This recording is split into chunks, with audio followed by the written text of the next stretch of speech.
Le Palais de la Découverte accueillait le 8 octobre la remise des bourses L'Oréal pour les femmes et la science. Depuis 1998, elle récompense des jeunes scientifiques avec le soutien de l'UNESCO. La ministre de la Recherche, Geneviève Fioraso, a regretté que 28% des chercheurs seulement soient des chercheuses. Cette année, le programme a récompensé 25 boursières pour la qualité de leurs travaux. Chacune a reçu 15 000 €. Les lauréates ont aussi participé à des séances dating avec plus d'une centaine de lycéennes venues de toute l'Île-de-France. La chimiste Aurélie Lefrançois s'est pliée au jeu des questions. Donc il fallait soumettre un dossier qui était assez court en décrivant nos projets, en généralisant des choses comme ça, et expliquer ce qu'on voulait faire de la bourse. Et au final, j'ai postulé pas en espérant avoir la bourse, mais juste parce que ça prenait peu de temps et voilà, c'était une occasion à saisir, quoi. Cette bourse, ça nous permet de faire notre troisième année de thèse tranquillement et d'avoir des opportunités de collaboration à l'étranger qu'on n'aurait pas eu sinon. Tout de suite après le baccalauréat, vous avez fait quoi? Après le baccalauréat, j'ai fait une classe préparatoire en mathématiques. Donc c'est normalement des classes avec beaucoup de maths et beaucoup de physique pour préparer au concours des écoles d'ingénieurs. Mais pour l'instant, c'est la recherche qui me plaît. Après, comme je travaille sur des panneaux solaires, si un jour ils sont commercialisés, peut-être que ça me plaira aussi d'aller dans l'industrie pour la fabrication, des choses comme ça. C'est en fonction de toi et de tes envies.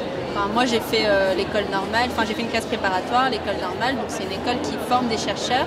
Après, il y en a qui ont fait des écoles d'ingénieurs et qui sont devenus chercheurs aussi. Il y en a qui sont passés par la fac, qui ont fait le parcours classique, licence, master et qui ont fait une thèse pour devenir chercheurs. Je pense que ça peut aider de jeunes lycéennes à mieux préparer leur projet professionnel, à mieux appréhender le bac et ce qui se passe après le bac. Les scientifiques ont abordé avec franchise les difficultés de leur métier.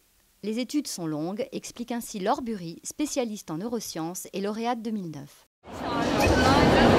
La moyenne d'âge pour avoir ses postes, c'est 32 ans, sachant qu'on a soutenu sa thèse aux alentours de 27 ans. J'ai deux directeurs, français et tchèque. Je passe la moitié du temps ici, la moitié à Prague. Les obstacles, je dirais que c'est au niveau expérimental que ça se situe parce qu'il y a beaucoup d'échecs dans la recherche. Je pense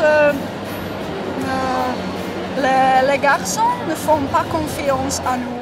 Conscientes d'être des modèles, les lauréates encouragent pourtant les jeunes filles à ne pas se laisser démonter. Il faut rester positif.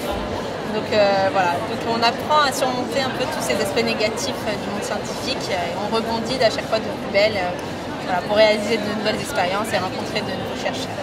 J'ai envie de dire bon courage et vraiment essayer de faire la science parce que c'est important, c'est amusant. C'est vraiment très bonne voie pour les filles. Je pense qu'il faut montrer que nous sommes fortes et nous sommes capables de le faire.